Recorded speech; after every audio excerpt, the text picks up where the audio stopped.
ត្រីដឹកដៃជ្រូកទៅសួនបន្លែត្រីដឹកដៃជ្រូកទៅសួនបន្លែ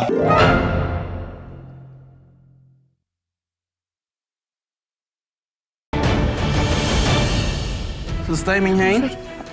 បាទ ធ្វើអីគេថ្ងៃនេះ ថ្ងៃនេះ វាខានហើយ ខ្ញុំធ្វើត្រីដឹកត្រីនាំ